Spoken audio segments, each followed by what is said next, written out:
All right, everybody, good afternoon, and welcome to the Johnson Space Center here in Houston, Texas. I'm NASA's Gary Jordan. Thank you for joining us here today. We have a very exciting announcement today to reveal the companies who have been selected to move forward in developing the next generation of spacesuits that will be used for Artemis missions to the moon, as well as at the International Space Station in low Earth orbit. We have some panelists here today that will be providing remarks and answering questions regarding the new award. Here at the table today, from left to right, we have Vanessa Weich, the director of the Johnson Space Center, Lindsay Aitchison, program executive for the Extravehicular Activity and Human Surface Mobility Program, or EHP for short. She's coming in from NASA's headquarters in Washington, D.C. We also have Dina Cantella, Operations Integration Manager of the International Space Station Program here at the Johnson Space Center, and Laura Kearney, Manager of EHP here at the Johnson Space Center. We, of course, also have representatives of the awarded companies to provide opening remarks and address some questions, but I won't be the one spoiling the fun. I'll leave that to Vanessa Weich. We'll first start with some initial remarks from each of the briefers before opening it up for questions. We'll be taking questions on our phone bridge as well as here at the Johnson Space Center and, of course, on social media platforms. If you're on our phone bridge, press *1 to enter into the queue. And, of course, if you're media, you'll be raising your hand. And for social, just use the hashtag #AskNASA. So let's begin with some opening remarks with Vanessa Weich. Vanessa. Thank you, Gary. I'm super excited about today. I'm going to do my best to contain my excitement. At NASA's Johnson Space Center, we have been working to have new exploration suit capabilities for a number of years. And we will have these suits, and they'll be made available for us to support the International Space Station as well as for our Artemis missions going forward. This is a historic day for us. And the history will be made with these suits when we get to the moon. We will have our first person of color and our first woman that will be wearers and users of these suits in space. So this is a very important day. We've had our internal team working for several years on a government reference design as well as technology that we made available to the companies that submitted proposals for providing this service capability. So without further ado, I'm very happy to announce that the awardees will be Axiom Space and Collins Aerospace Industry Team. So congratulations, they're represented today, Axiom Space by Michael Seferdini, and the Collins Aerospace Industry Team by Dan Burbank. Congratulations.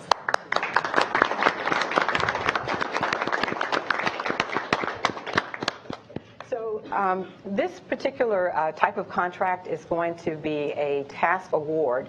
And so as they're developing the service, NASA will be certifying alongside to make sure that they are ready for our astronauts to be a part of them. And then once the suits are then ready, they will be used.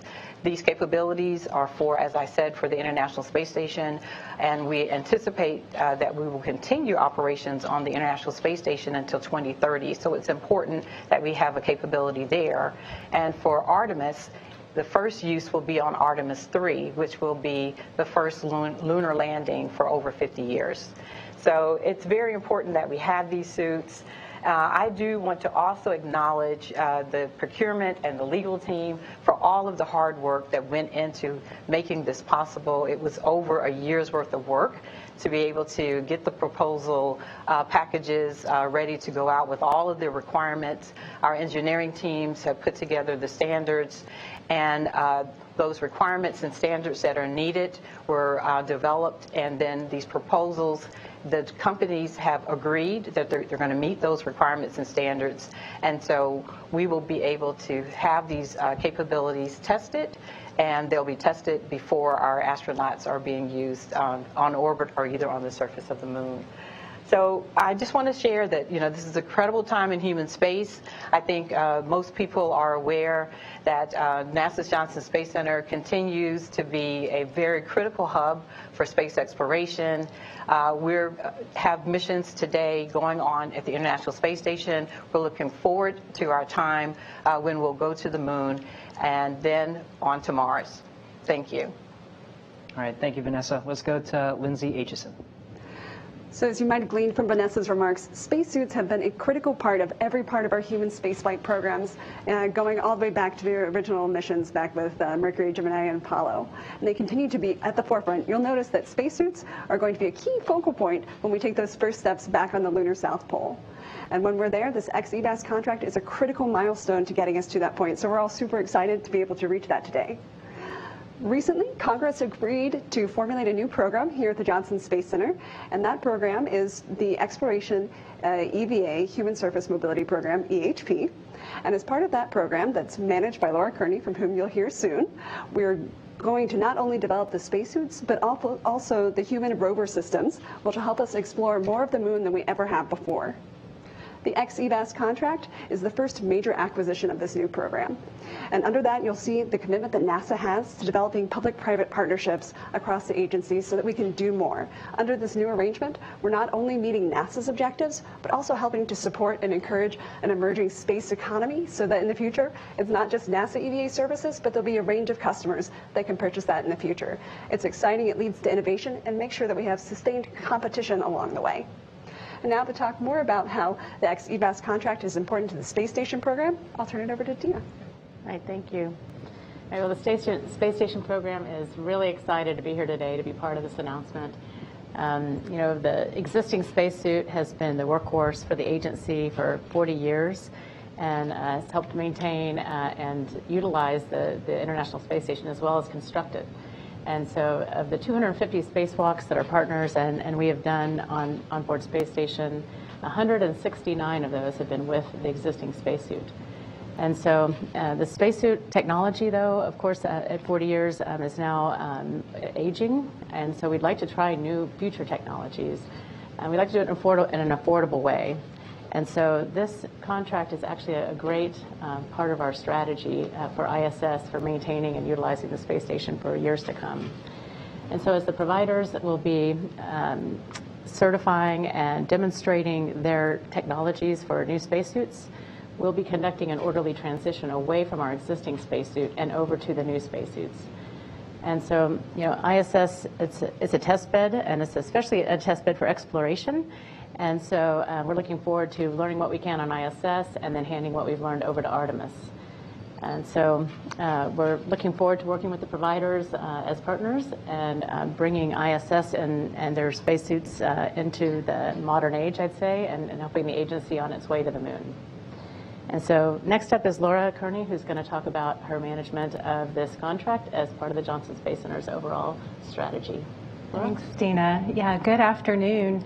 So I just wanted to start by saying thank you. Thank you to the NASA team and to our industry team for getting us here today. Vanessa mentioned it, but it takes a lot of hard work and effort to pull a contract like this together. I know a lot of blood, sweat, and tears and late nights go into it. So I want to just put out my personal appreciation to everyone who was a part of getting us here today. As Lindsay mentioned, the EHP program, it's one of our goals really is to look for new, innovative ways of being more affordable, all while we continue to focus on safety and mission success. And I think this contract and our new partners, we're going to be the first ones out the gate in this program working towards that goal. We were really impressed with the proposals that came in, the ingenuity and the innovation that we saw in the proposals. We are very, very confident that together, collaborating with our partners and our NASA team, we're going to be successful.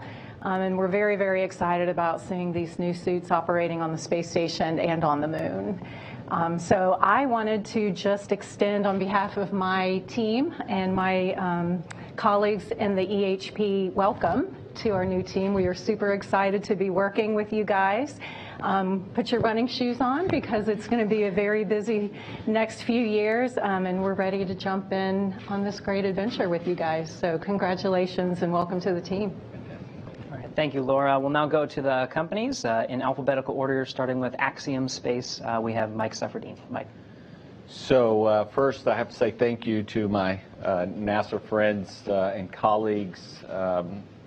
Well, first, you thank them for the selection, but really, as Laura said, it's a tremendous amount of work to do the process of selecting contractors, and there's a tremendous amount of work on our side to create proposals, thousands of pages long, that these poor guys have to pore through every word and make sure it makes sense. And so my hat's off to the NASA team and also to the Axiom team and Collins' team as well for the work that's necessary to get to the point we are today.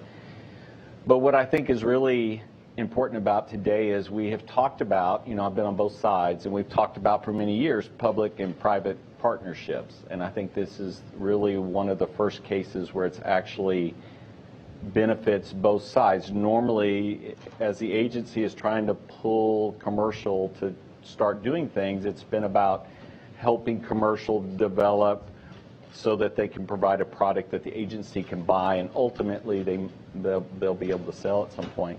But in this case, we are building a space station. We have a need. Axiom Space has a need for a spacesuit.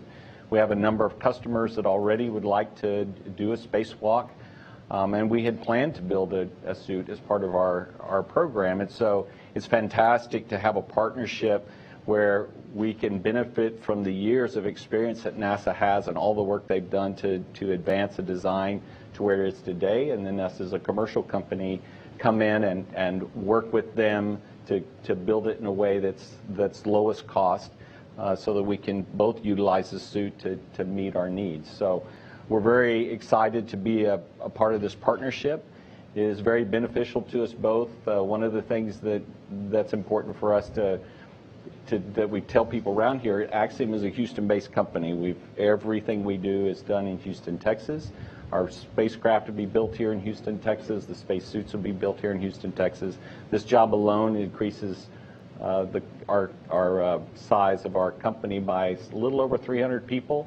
So it's a significant positive impact to the city of Houston and to our surrounding area as well. So we're excited to be here and appreciate the faith you guys have in us. So thank you very much.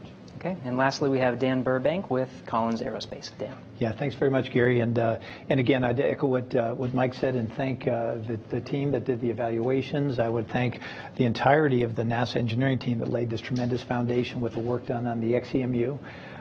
We've been partnering together for a long, long time. We, in the Collins team, we include also ILC, Dover, and we also have Oceaneering, 3 strategic partners, all of which have astronaut representation. So we try our very best to have the end user deeply embedded in the design aspect, because we want the spacesuit, although we'll often call the spacesuit the world's smallest spacecraft. It's human-shaped, human-sized. It shouldn't feel like a spacecraft. We want to be able to create an immersive environment that for the crew member gives them the most amount of mobility, that complements the crew member's capability rather than constrains it. So we're very excited to do this. We, our heritage corporations worked on the Apollo suit and designed and developed and fielded and operated that Apollo suit.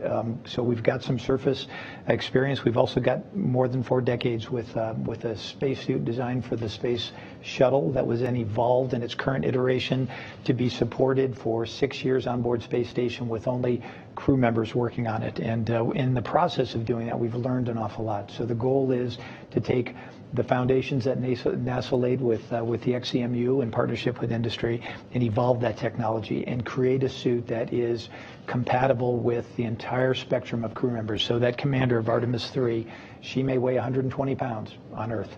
And so that she has got a suit that's appropriately sized and tailored for her, that doesn't feel like a spacecraft, but feels like a ruggedized set of extreme sport outerwear. That should be the goal. And so we're very excited, very proud to be a part of this. We've been working for an awful long time with you, with your leadership, and very excited about the opportunity to go back to the moon and create a spacesuit that will also work for the follow-on years for the International Space Station and commercial LEO destinations as well. Very exciting. Thank you. Very good. Thank you to all of our briefers for those initial remarks. We're now going to open it up for questions. We have questions on the phone line as well as folks here in the room, and then we'll be taking Ask NASA questions as well. For those on the phone, press *1 to enter into our queue to ask a question, and just make sure you state to whom you'd like to direct your question. If you find a question has already been asked, though, you can press *2 to withdraw it at any time. For those in the room, just state your name, affiliation, and to whom you'd like to direct a question. And then for social media, just use the hashtag #AskNASA. Let's go ahead and start here in the room. Mark Carreau, if you want to kick us off. Thank you, Mark Carreau with Aviation Week. Is there a sort of target date for having a prototype that would be ready to assess on the space station? And would that be the kind of key milestone in this, or would there be something on the ground that might be as significant? Sure, I can start. So we did require that the industry demonstrate in what we call a relevant environment. So we are leaving it up to them as to what that is. Very well could be on the space station, could also be in some kind of combination of say, lunar simulating environments here on the ground. So that is a major milestone to demonstrate that capability before we execute what we're calling services under this contract.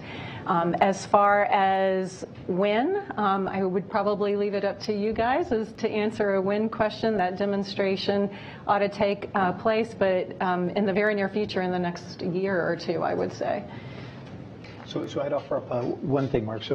So the development for our suit right now has been continually ongoing for a long time. So it's a rapid spiral development where we continually do a design, build, test, repeat, and evolve the technology as we go. It'll be tested in more and more flight-like environments, including thermal vac. I was in the suit this morning. In fact, I was almost a little late for today's event. So the suit is constantly evolving, and the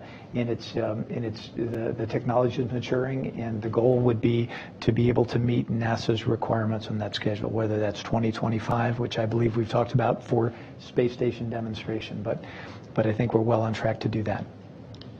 And Dan said it right, Mark. It's more than just the demonstration, although the demonstration is a key milestone for us and others, because after that successful demonstration, we should be off to be able to do operations. But there's PDR and CDR and all the normal milestones we go through. We do those together with NASA, and it is our intention to demonstrate it in 25 timeframe as well. Okay, excellent. Let's stay here in the room. If you state your name, affiliation, and to whom you'd like to direct the question. ABC News. I don't know who wants to take this one, but in the past we've had, relied on the existing spacesuit as a mix and match, and there have been some issues with when the astronauts get in orbit, the fit wasn't quite right. How will this generation spacesuit solve that problem? I'll ask Laura to respond to that, but we've been working internally doing what we call advanced technology development to look just at that, to make sure that we have sizing available that will fit, the 5th to the 95th percentile. All of those requirements we've actually put into the contracts that we'll have with both companies. But I'll let Laura speak more about that. I think Vanessa said it really. We tried really hard in this acquisition not to specify the how, but the what. And so we did not dictate to industry how it should be done. We did levy the requirement that we fit a 5th percentile female to a 95th percentile male. We verified through the proposals that we saw, we believe their designs will do that. And so the process now is an engineering design process, and as they're going through that process, we will be there alongside them verifying that they are meeting that requirement. And the goal is to do it with as few extra parts as possible. So we don't want to have 20 suits on orbit. We want to have a handful of suits and have them be very modifiable, if you will, to allow them to fit that range that NASA dictated and that we also support as well. Mm-hmm. And for us today, that was exactly part of the test points for today were to prove that we could fit the taller crew members and the smaller crew members. In fact, it was exactly the same suit. And we did a rapid resize. It took about 30 minutes between evolutions, and we went from somebody that was considerably shorter than I am, shorter wingspan as well, and it worked really well. But that's not to say there's not always going to be opportunity to make it better and better. In Apollo, the suits were all custom made, so they were custom made for the crew members. And on Space Station and on Shuttle, we have essentially a modular-based spacesuit. So we don't have a fleet of spacesuits with 2 spacesuits per crew member. And to get the cost where you need to be, the challenge is to have a modular approach that does allow that full indexability and full tailorability. And I think we have line of sight on it. It's actually very promising. So. Okay, let's go to the phone next. Again, if you're on our phone bridge, it's *1 to enter into our queue. Let's start with Elizabeth Howell from space.com. Hi, and congratulations to the two companies. So I'm just trying to understand about how the spacesuits would work in the sense that you're going to be trying to design for micro-G at the ISS and potentially in other environments like that, and also for the Moon and Artemis missions. So are we talking two different types of spacesuits at least, or is this going to be more of a modular approach? And I'm thinking the two companies might want to answer, or perhaps NASA, maybe Joel, but let me know. I'll start again. So, from all of the work that Vanessa and Lizzie both talked about that the NASA team has done, the requirement set for a low Earth orbit suit on space station and a suit on the lunar surface is not significantly different, particularly for the life support system.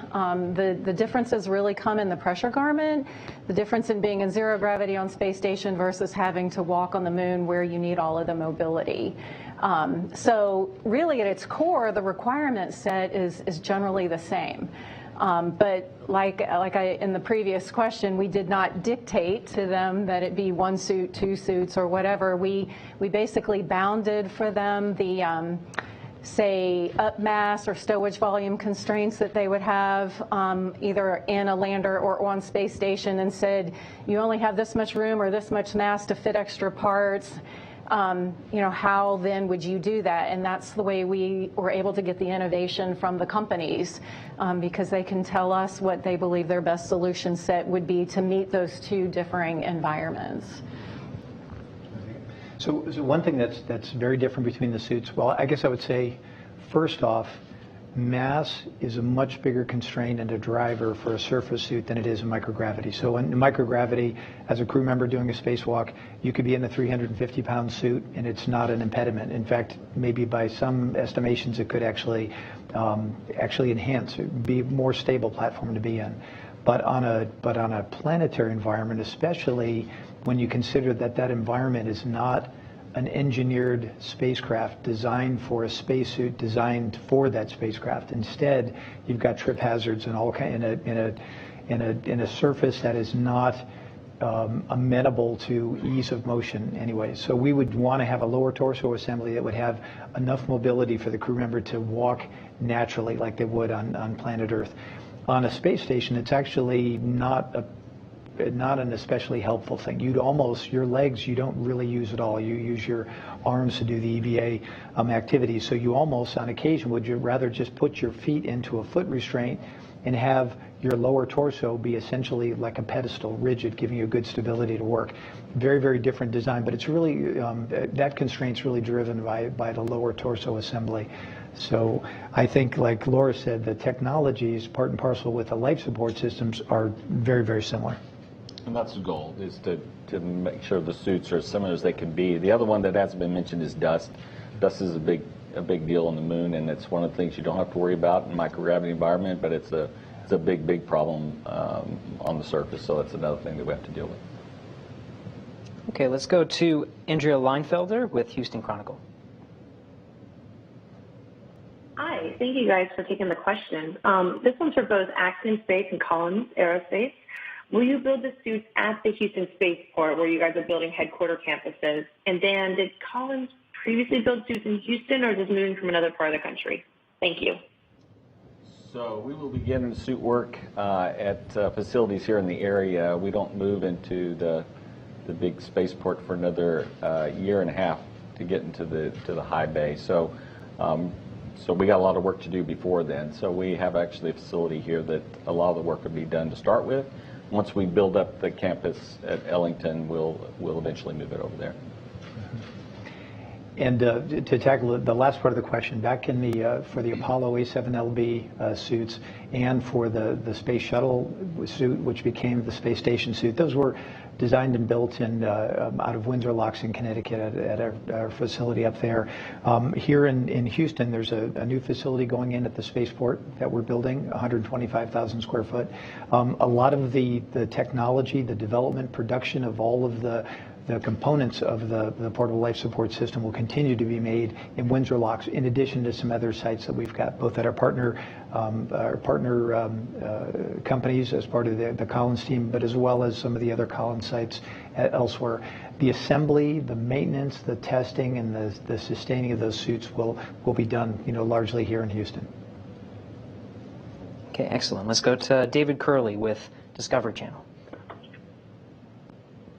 Thank you, Gary. For the NASA folks, did you consider one company for orbital EVAs and another for the moon? Could you still do that in the contract? And can you talk a little bit about the fact that this is a services contract? The companies will own the suits. And for the companies, you talked about evolution.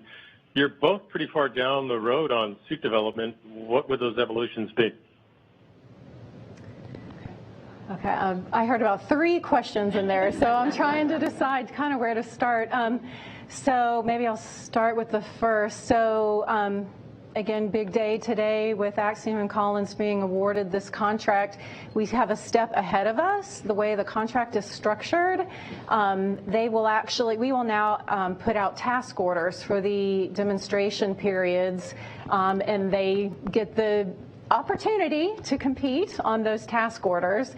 And as we go through that process for a task order for the demonstration on space station capability, demonstration for the lunar capability, we will actually reevaluate those task order proposals and determine the best approach for both space station and for the moon. I know there was another question in there basically about services. About the services. So, as was mentioned by both Mike and Dan, the public-private partnership is really a benefit to NASA, and it will allow us to have the capability to use, and then as well they will have it so that they could provide it for non-NASA customers.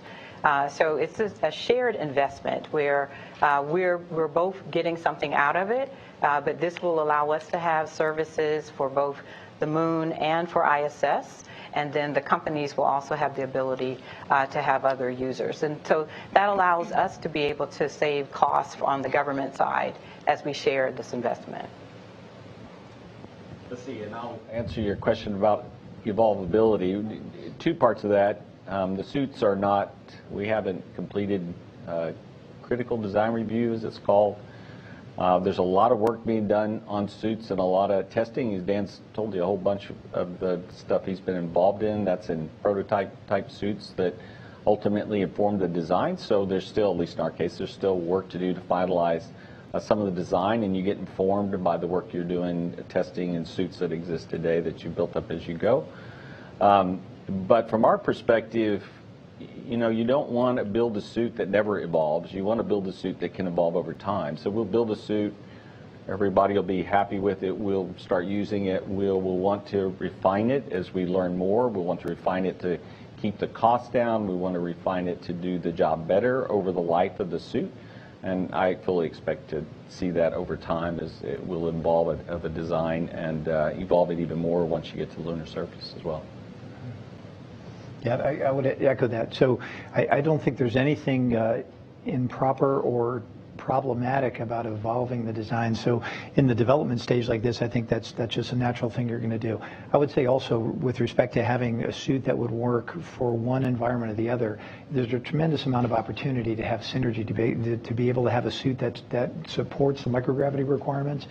And then the things you learn there also help to inform the nature of how the suit would work on a planetary surface, like the surface of the moon. The suit's got to be interoperable with all the systems it interfaces with, so all the airlocks on International Space Station, on commercial space stations, on lunar landers, on pressurized rovers. The suit's got to be able to interface with all those systems as efficiently and as well as possible. A lot of those designs for the future systems aren't fully refined yet too, so I think there'll be an opportunity to make sure that evolution of the interoperability takes place. And the most important thing of all is the interoperability with the human element. So we think that is really critical, and we continually learn, and we're going to learn more as we get more and more crew members in the suit and learn how to make it better for them. Okay, let's go to Joey Roulette with Reuters. Hey, thanks. This one's for any of the NASA representatives. What is the value of each contract awarded today? And also, sorry if I missed something in the past with this, but with this new spacesuit program, what will be made of NASA's XEMU spacesuits that were in development? Thanks. Way to go. So as far as the contract values, that information is going to be published in the source selection statement that is due to be out in the late June timeframe. And as far as the XEMU data, we actually have, through the end of this fiscal year, our team here in Houston, our civil servant team with our support contractor, continuing to work on that high fidelity engineering unit. They're putting it through a lot of testing. In fact, the life support system is in a chamber as we speak, running through tests.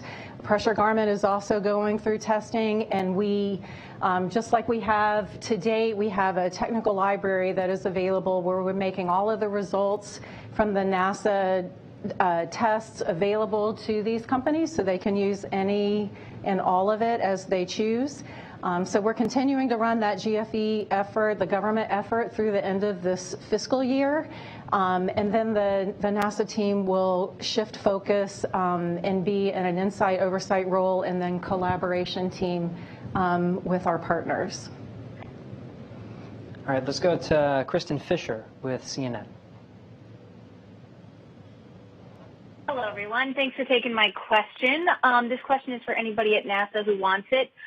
First, I just want to confirm the target date for when you all hope to have these new spacesuits from Axiom Space and Collins Aerospace. I believe the companies said 2025, but can I just get a confirmation on that from somebody at NASA?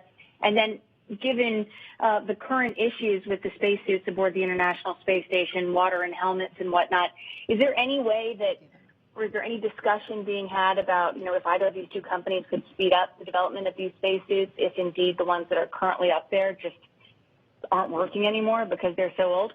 Thank you. Okay, well, I guess I'll take that one. So again, we're going to transition the spacesuits on ISS and demonstrate them after they are proven safe and have worked through all the milestones that are necessary. And yes, we are targeting mid-2020s, and it will be aligned with the schedules that will be dictated by the providers. And as soon as possible prior to the Artemis missions and that particular need. So still clearly some, the schedule pieces are still being worked out and need to be worked with the providers. In terms of water and helmet investigation, I just want to first say that I mentioned that the EMU, the current spacesuit, is the workhorse for the agency, and as you mentioned, it's under investigation right now. And we have an extremely capable team, existing team, that's investigating what's happening at this point with the suit. In fact, we just received a status today. They have a lot of mitigation techniques they have already looked at for in case we have water introduction. They've been looking at the fault tree for the suit and have tried to identify where the failures could be. We're going to be down manifesting or bringing down on SpaceX 25, the spacesuit that actually had the most recent water and helmet anomaly, and so the teams will be taking a look at that particular suit. And so the team will be looking at all of that, and we'll do a formal review, at which point I'm confident that we're going to pass the same spacesuit, maybe with some additional mitigation techniques, absorption in the helmet or other types of mitigations, and we'll figure out what the cause was, and we'll be able to get through this particular issue. At which point that suit will be able and capable for many years to come as we work with our providers in that transition, an orderly transition. So just want to say that particular suit is still planned to be used until it is safe to transition over to a new suit.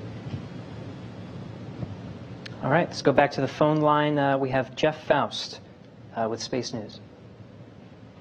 Good afternoon. For the two companies, how much have you invested so far in suit development, and how much more do you plan to invest to complete development of the suits, either the dollar value or relative to the value of the NASA awards you've received? Thanks.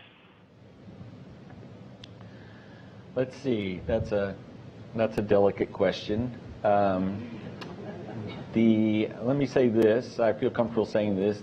All of the cost to develop the suit is Axiom investment. So there you go. Now you got to go figure out what that is, but that's the Axiom investment primarily. Yeah, and for the Collins team, I represent the technical team. more than the programmatic team. So I don't have a figure for you, but I would say that the work that's been going on for the last, intensively, specifically for a next generation spacesuit over the last year or so, that really is just the latest version of a continual investment in internal R&D and contributing technologies for the XEMU, for example, for the carbon dioxide scrubber, the fan, the pump, CO2 sensors, things like that. So a lot of that technology, it would be very difficult, I think, right now, at least in this setting, to be able to tease out how many things are actually work that we do that supports the existing EMU, work that supports the XEMU development, or this ongoing work we're doing on next generation spacesuits. We'd have to get back to you on that, I think. All right, let's go to Daniel Reguera with Ardrone U. Sorry. UI. Good afternoon and congratulations. The biggest question our people is asking in Spanish is how will it look, these new suits? If we can see any drawings or another pictures, or when we will see that. Thank you. In terms of drawings and pictures, right now, today, the NASA team, because we're just now going into the award process, we don't have pictures to show. And maybe when would you have them available? Yeah, shortly. Same. Yeah. So we don't have them for you available today, but All right, very good. Let's go back to the phone line with Michael Greshko with National Geographic. Thank you all so much for doing this. Quick question for the NASA representatives here. Could you speak to kind of the milestones or what the turnaround will look like going from a space station demonstration to Artemis 3? And then for the companies, could you speak to specifically how you all are leveraging NASA's investment in the XEMU program? Thank you. So as far as the turnaround, again, I mentioned a little bit earlier, we are requiring that demonstration in a relevant environment. As Vanessa mentioned, however, for Artemis, the demonstration is actually the Artemis 3 mission. So we're actually calling that flight the demonstration mission. So prior to that, the actual flight of the Artemis 3 mission, we will have required that these folks can show us and verify the requirements in a relative environment, either on the ground or on space station. So the timing for how that turns around, I think we'll just have to play out over time and see, how they hit their milestones and how quickly we're ready and heading into the Artemis 3 mission. Yeah, and the other part, well, I think, and I kind of alluded to this a couple times already, so I think it really bears emphasis that the work that was done on the XEMU by NASA in partnership with industry, and we're very happy to have been a part of that, is a tremendous foundation. That work basically is a technological test bed for exploration spacesuit technologies, which all of our solutions are based on. So it is a very robust foundation within which we now have the opportunity to innovate, to drive down the mass, to drive up the mobility and the compatibility with the human element, to reduce the volume as much as possible. There's some things about the International Space Station and maintaining that, where there's some critical contingency kinds of activities where, as big as the space station is, there's some very tight quarters in certain areas. So to have a suit that's compatible with that kind of environment, I think, is really important. But foundationally, the approach is part and parcel with the path that the XEMU laid for us. And it's great to know that test bed is available going forward as well. And it's great to know the resources that have worked on it are available to partner with us. So we're very excited about that. So what I'd add to that, a couple of things. One is we have some requirements ourselves, of course, that has to be accommodated by the suit that we have to design in. The other thing is, this has been fantastic work done by NASA, and of course we utilize it to the maximum extent possible, as Dan said. But each company has to own the design and own the integrated performance and own the integrated safety of it. So with this concept that has been evolved to the point that it is a very capable suit, we like it a lot. We have to now go back and certify it under our own conditions and make sure the integrated suit, once we put all the pieces together, actually perform as one piece. So Dan said it exactly right. This is a great foundation. It informed a lot of decisions about how you enter the suit, mobility. Some of the system designs are really amazing compared to the suit. Not that the suit that exists today is not a great suit, but evolution is important. And so all of that's very critically important. So some of those are components we can go buy. Some of those are components we have to build. Some of those we'll look at that and say, hey, we'll do this a little bit differently because it saves mass, saves some other cost, or it's just a better way to do it. And then you have to do the engineering to integrate that all together as one certified design. So that's the job ahead of us. But the EVA suit is pretty awesome. All right, let's go back to the phone. We have Zach Aubert with the Launchpad News. Yes, thank you so much.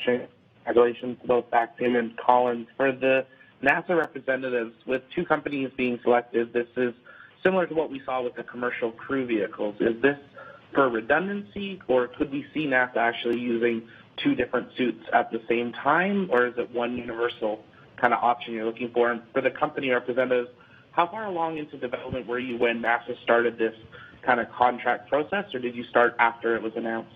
Thank you.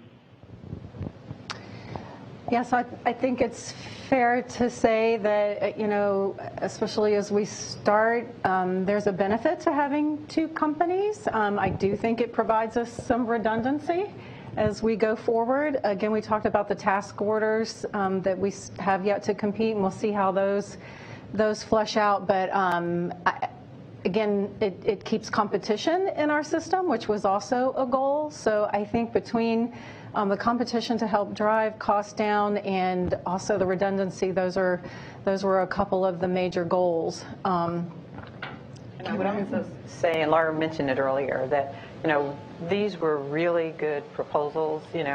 We're very pleased that we have an industry that is capable and able to make these kinds of submittals. So we're very pleased by that.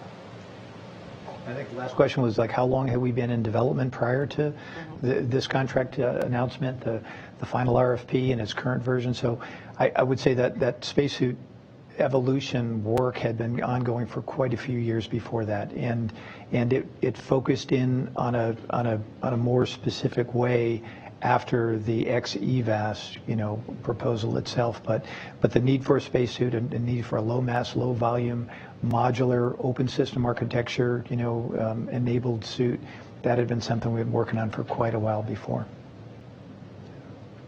For our part, our team is, as we talked about before, we've been utilizing the ex-EVA suit for a while. That development's going on, and many of our team members have been involved in that along the way as well. So it really starts fairly a few years back. That's informed the design that we propose and ultimately are in the middle of building now. All right, next we have Micah Mainberg with Wall Street Journal. Hey, everybody. Just want to make sure I got this right about the contract structure. Maybe this is for Laura. Is it possible, just given the way the task orders work, that one company could win all of them? That's one. And then, Dan, I just wanted to ask you real quick. Mike has talked about other customers outside of NASA. Does Collins have any plans for customer development for these suits, beyond the agency? Thanks. Yeah, so contract structure-wise, you are correct. Theoretically, one company could win all of them. So we will put the task orders out. We will compete them. We'll evaluate them. We have to also understand what our funding availability looks like. That's actually the great thing about this contract, and the team that put it together is that it is incredibly flexible. So it allows us decision-making going ahead as we, see how the teams are doing, how are they meeting their milestones, are they not meeting their milestones, what kind of funding availability we have. We can actually make decisions to put NASA, in the best posture for supporting both Space Station and Artemis. So it's difficult to say today exactly how this contract is going to execute, but that was on purpose and by design, because we want the flexibility to be able to make those decisions as we see how these companies perform.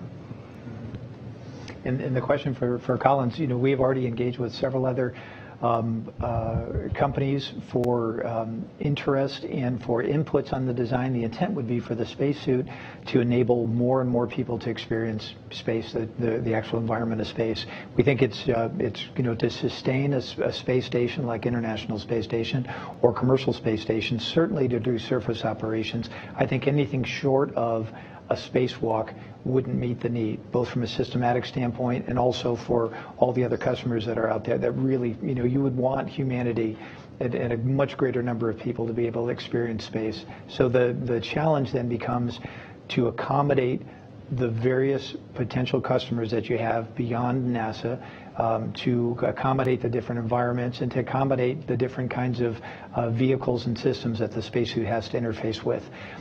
Just the nature of systems engineering in this day and age, the nature of modularity that you can build into systems, the amount of capability you can have at the component level, and the availability and accessibility for the rest of the spacesuit systems means you don't have to have a single bespoke system that's only going to serve one particular use case.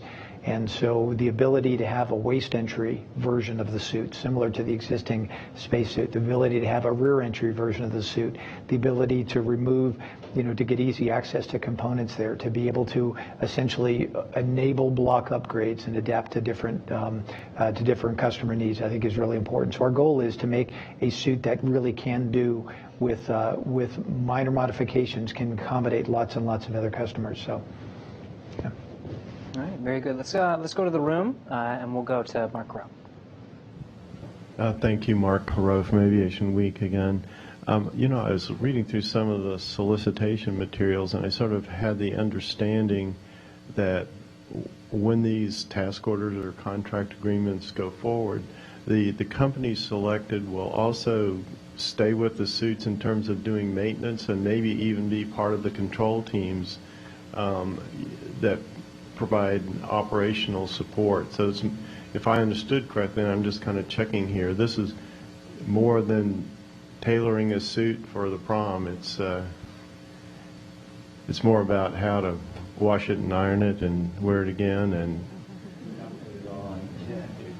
train for it as well. Yeah.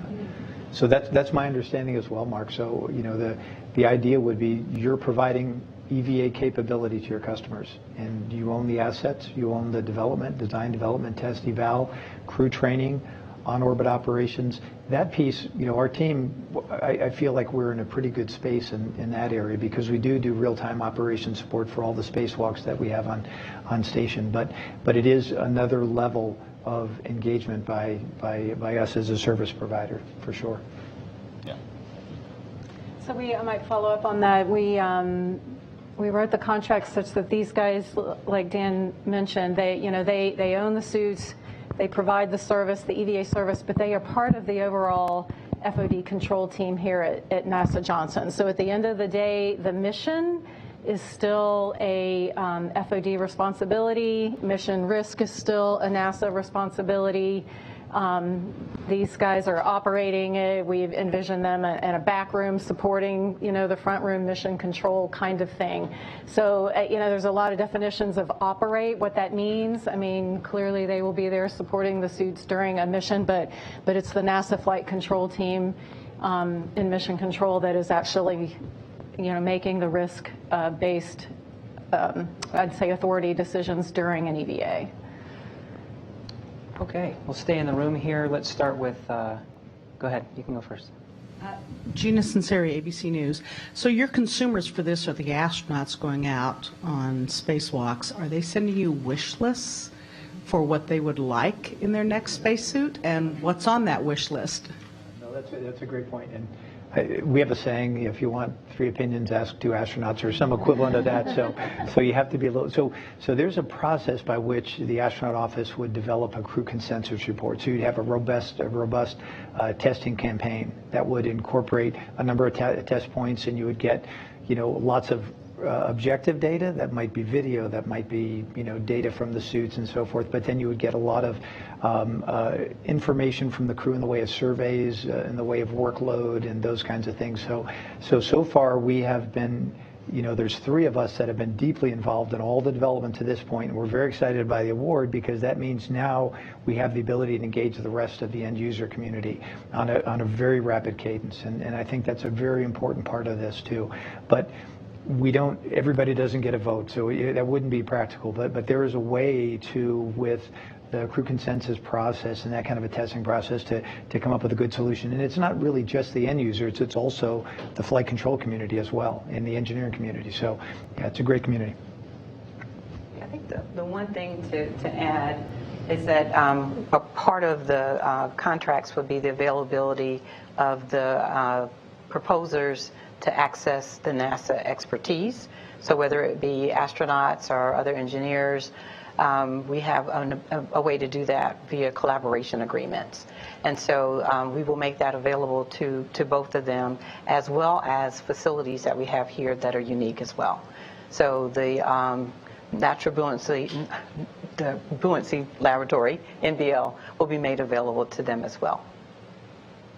All right, let me pulse the room real quick. Go ahead, Eric.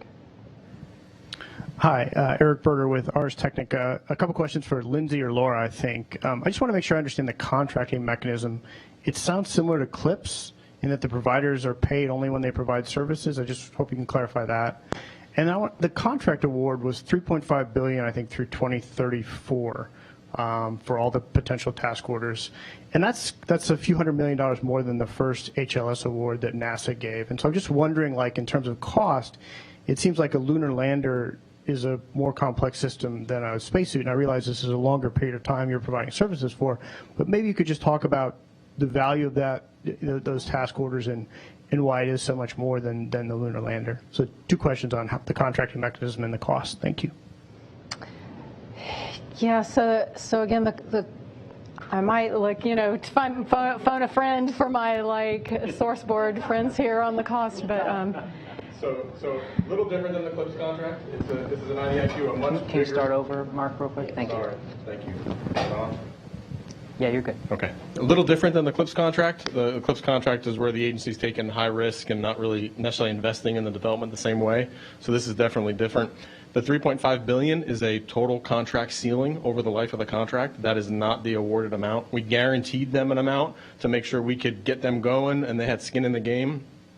And we're going to be careful to protect that. These are commercial companies working on commercial systems for other users, so NASA can be one customer of many. So there's a little bit different, not apples to oranges there with HLS and XEVAS. So the $3.5 billion is a ceiling, and this is we've got a development piece and then a reoccurring services piece that are components of this overall contract. Yeah, and I think, Mark, the HLS was just for that one demo piece as well.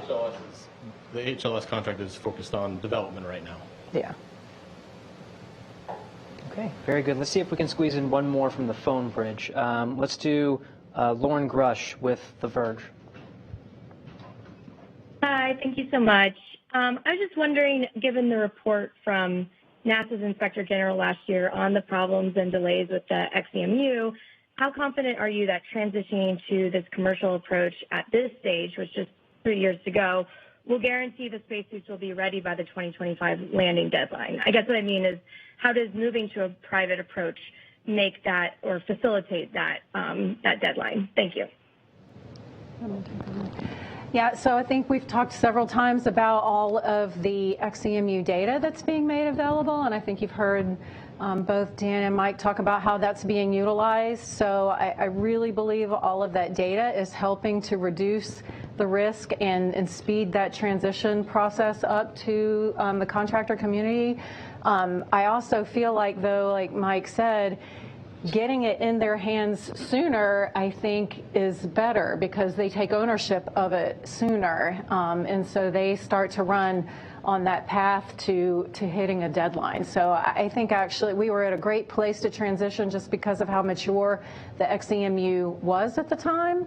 And I think getting it to these guys sooner allows them to run. All right, very good. Before we close today, I did want to toss to Vanessa Weich for some closing remarks. Oh, thank you, Gary. So again, we just want to thank everyone for being here today. As I said at the beginning, we're all very super excited about this.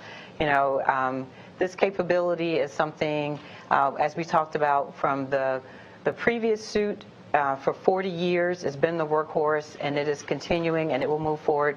Likewise, these capabilities we see are going to be what's going to take us and continue with ISS, will allow us to do Artemis and continue on to the Mars campaign in terms of the technology demonstrations that we will learn from this particular suit. I want to again thank all of our teams for all the hard work that they put in. And also this would not be possible without the support that we get from both our administration and our congressional members. We're very fortunate to get great bipartisan support, and we're very thankful for that. I just also want to say to both Team Axiom and to both Team Collins, congratulations, and we look forward to collaborating and partnering with you as we go forward and we return to the moon and we can continue on the International Space Station. Thank you. All right, very good. Thank you, Vanessa, and thanks to all of our briefers for taking the time to answer a lot of the questions today. And of course, thanks to all who were able to participate in today's press conference. You can follow along with some of the progress on this award at nasa.gov/suitup. Thanks again for joining us. That will wrap up today's briefing.